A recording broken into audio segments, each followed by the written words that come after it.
Hi there, I care and you matter. I'm Shannon and welcome to my channel. And today is going to be another casual conversation.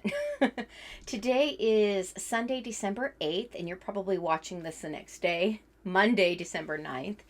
And to catch you all up, last week was my birthday, and I'm not really one of those people that focus on my age. I just kind of look at my birthday as an excuse to do things that I want to do guilt-free, which is fun.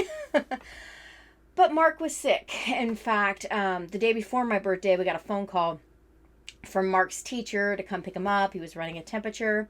Good news is no strep, no COVID, no flu. It's just a run of the mill virus. And so he's been dealing with that this week. And I've been taking a lot of time caring for him.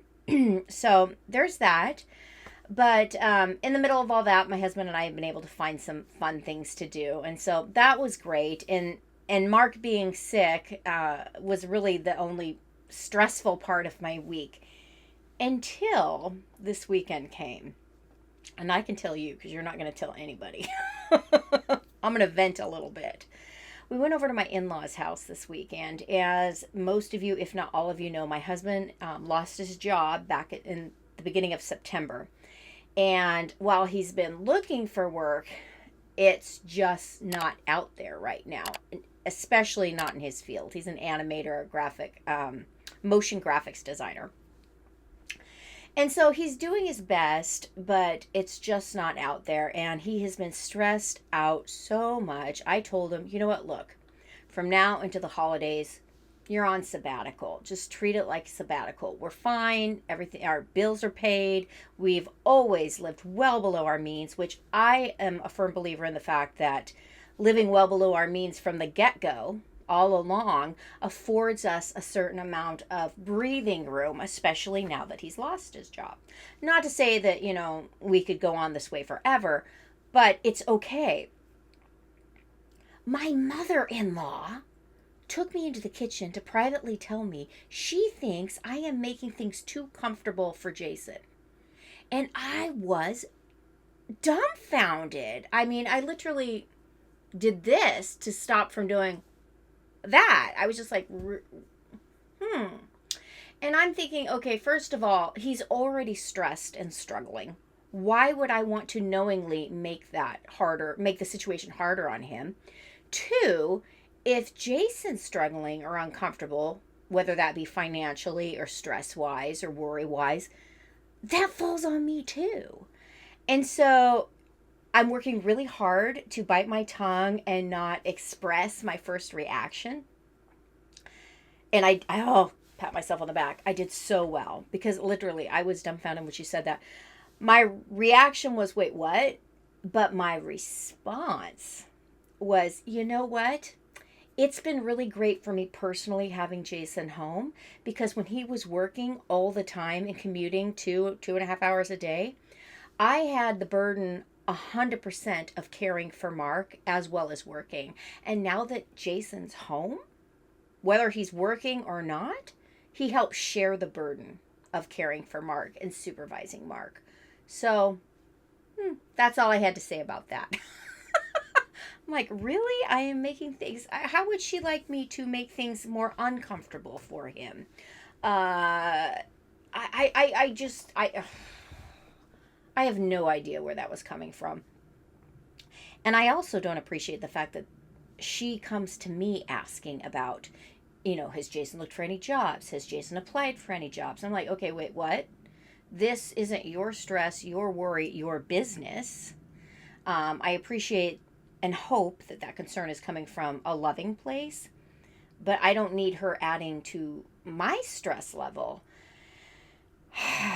Yeah, so that was fun to talk about, but let me know in the comments your opinion of that. She thought she goes, maybe you're making things too comfortable on Jason. Me making things more uncomfortable for him, first of all, I don't know if that's possible. The poor guy is already putting a ton of stress and pressure on himself. But secondly, how would adding more stress and pressure help him magically find jobs that just aren't out there to find? Jason and I had this conversation the other day. Especially in his field, the vast majority of people aren't going to be hiring until the beginning of the year. I mean, yeah, okay. So there's that. I've been really chewing on that because I'm proud of how I responded in the moment to her because I bit my tongue. I did not allow my reaction to come out. I responded very intentionally, but here I'm still left with, okay, this has been an ongoing thing. Anytime she has a moment alone with me, I feel like I get cornered and questioned about Jason, and it's like, not my place. Um, she probably does that because she knows I manage the bills, I manage the budget, which I have assured them time and time again, we're fine. It's okay. And Jason has worked his butt off for 24 plus years at the same company, working hard, not at his job, not just at his job, but at keeping his job. He has reinvented himself time and time again in order to keep the job. And God bless him, he got both of our kids out of high school and gave our family stability and health care. And you know what? If he needs a sabbatical, I mean, the other thing I told her too was for the first time in literally years, Jason is reading books. He's watching movies. He's playing games, which I think for him, that's not my thing. But for him, that's a creativity generator, which leads me to my next point. I am really being intentional and have been intentional this past year about trying to read more. And I just love me some self-help books. Well, some more than others. Let's put it that way. I don't like the books that take one little concept and then regurgitate it ad nauseum for each subsequent chapter. I think that's a total waste of my money and my time. I'm like, no. But there are some books that I've really found and I've really enjoyed. And my husband made the comment. Jason said, hey, maybe you should pick one book a month, read it, and then share it in a video about the good stuff that you took away from the book, because maybe some of the people who watch your videos might enjoy that. And that idea, I thought, you know what? Speaking of creativity, I have been reading a book for the last couple months. And I don't know if I've shared this with you. Every night, Jason is an avid reader. He says he reads really slowly. It doesn't matter how fast or slow you read. What matters is that you are reading, right? He reads way more than I do. He's an avid reader. And I read we together, I should say. We read every single night for 15 minutes. We set a timer. And that way, if we want to keep going and read even more, we can. But if we've had a busy day or we need to have other things to do before we go to bed, then we can stop, and at least we know we've got in our 15 minutes. It's just a habit that we've created over the past year and a half, and we really enjoy it because no matter how busy and crazy the day is, we know that we at least have that 15 minutes where we sit in our recliners or lay in our bed together and sometimes have tea. We read for 15 minutes side by side. He usually reading fiction, I'm usually reading nonfiction, though it's interesting because we enjoy sharing a little bit about what we're reading with each other. And so this particular book that I've been reading is called The Accidental Creative: How to Be Brilliant at a Moment's Notice by Todd Henry. And it has been wonderful. Now, first of all, a little backstory. I've always wanted to be creative. And I don't know if I've shared this or not, but I have a degree in production illustration, graphic design, worked in that for a little bit, right before the dot-com bust in the early 2000s. And before psoriatic arthritis took away my ability to really draw. And after that, I really felt a tremendous loss. Jason is incredibly creative. Again, he's an animator.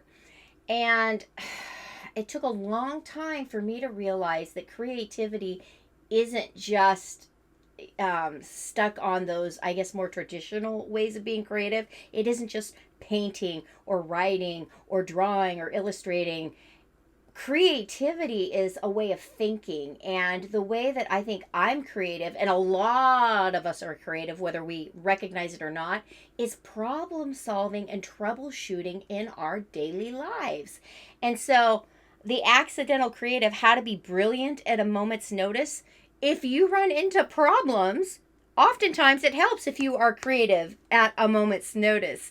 And so I picked up this book because, and I don't pay full price for my books, full disclaimer.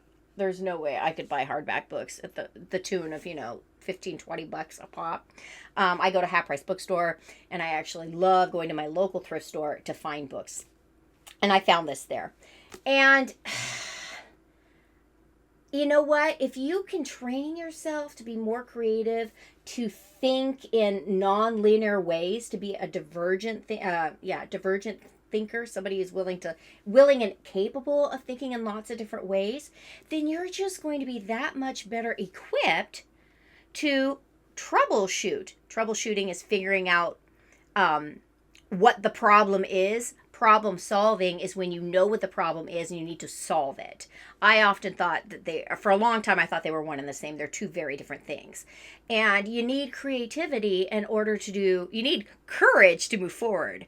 But you can't move forward till you know what you're going to do. And in order to figure out what you're going to do, you need to be creative. And so one of the biggest, actually two takeaways from this book that I've gotten so far, I'm almost done. I'm 3/4 of the way through it. One, to have creative thinking, to be capable of that, you need to take in good creative nutrition. And so for my husband, being very much an artistic person, he needs to expose himself to a lot of creative works, whether that be story, reading works of fiction, watching good films, analyzing what makes those good, what grabbed my attention and kept it. For me, good creative nutrition is, how did other people approach problems or frustrations or challenges that they face? How might their approach differ or help me in my own life? And so taking in creative nutrition for both of us are two very different things, but I think that's important for all of us. I am not one to doom scroll. I'm going to be really honest. I am not active on social media. Yes, I have an Instagram account. Yes, I have a Facebook account. Do I use them? Not much. I'm here on YouTube. I don't really consider this social media because this is very much long form, which I appreciate. But, so in other words, scrolling on social media is not good creative nutrition for me. What is good creative nutrition for me is hearing stories from other people about their own challenges, their own frustrations, and how they overcame them. Sometimes how they didn't overcome them, because you know what? That's as much of a lesson to me as success stories. Because a lot of times I find the failures much more relatable and inspiring, because if you're standing there capable and able to tell a story about a time you failed, well, you know what? You did overcome it, because you're still standing there and you're still telling the story. It's very easy to shout successes from the rooftops. It's far more vulnerable and difficult to share our failures, isn't it? So the accidental creative nutrition is so important. Be intentional about what you're taking in and what you're chewing on mentally. Next, he talks about, and the author is Todd Henry. I'm going to put a link to this book down in the description below if you want to check it out. And if nothing else, maybe you can grab the ISBN or take a picture of it so you can keep an eye out for it at your local thrift store, because it's not a new book, I don't think. But the other thing, the huge takeaway from this that I found is, while you can't necessarily automate creativity, you can kind of create ways to make creative thinking more muscle memory for yourself. In other words, you can create habits that get your brain primed and ready to think, okay, now's the time to shift and to think, to allow yourself to be open to ideas. And I just love this. Seth Godin gave a little snippet. He said, invaluable for anyone who thinks for a living. Don't we all? Or we should all. We should all be thinking, right? So while this book was written for people in the creative field, I am a staunch believer that we're all innately creative. Again, whether we admit that or appreciate that or acknowledge that, we are all creative because we all face challenges. And so this has just been a really great book and very inspiring to me and very empowering, and a great book to read going into the next year. If you liked Jason's idea, if you would like me once a month to share a book that I'm reading and give you the takeaways, call it not what is Cliff Notes. I guess they would be Shannon notes. Shannon notes about books, and they might be books on self-help, creating better habits, about creative thinking.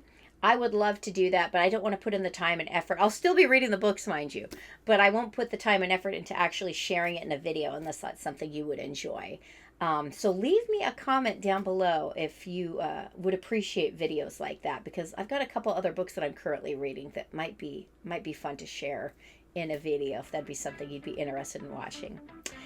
That's all I got for today. I hope you had a great week last week, and I hope you have a wonderful upcoming week this week, and I will catch you in the next video. Bye-bye.